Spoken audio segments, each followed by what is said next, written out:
We're trying to reinvent society. That's what this has always been about as an industry.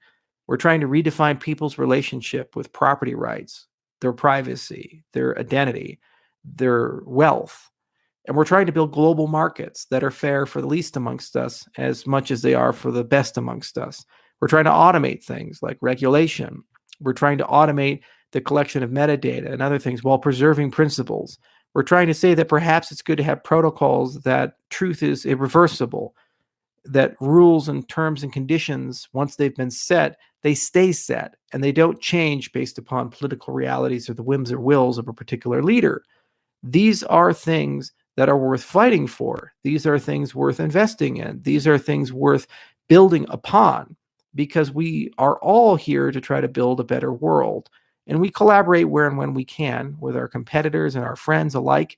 But nonetheless, we still never lose sight of what we wish to accomplish, to build a better world for everybody. It's very clear that this technology, if adopted, has enormous potential for reduction of waste, fraud, abuse, and cost savings across the entire world.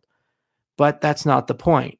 The point of this technology isn't to make rich people richer, businesses more efficient, or somehow make it easier to do business abroad. The point of this technology is to lift everybody up and put us all into a fair playing field and allow us to live in a society in the 21st century that was better than the society of the 20th century in a way that is fair and respects you as an individual and doesn't force you to hand your autonomy, power, privacy, your life over to some central actor and hope that they do well with it. In many ways, coronavirus has forced the entire world to start having a philosophical conversation. We see it in the streets where people are protesting the lockdowns. We see it when people start questioning the official stories about things, about the origin of the virus or the science behind treatment. And basically, the techniques being used to silence people are not ones you would expect in a free and open society.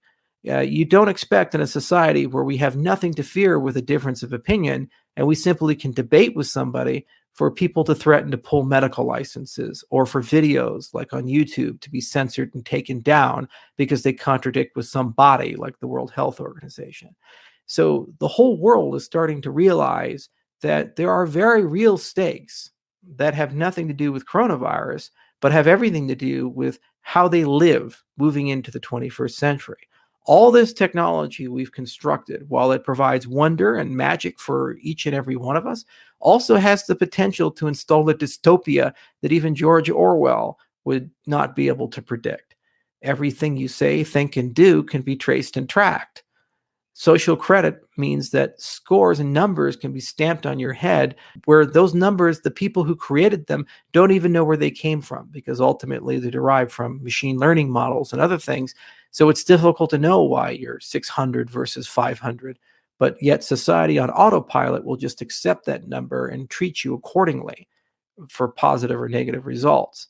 This is the world that we could potentially enter, and we're now all getting a taste of it as a consequence of these lockdowns and witnessing how pervasive government power can be.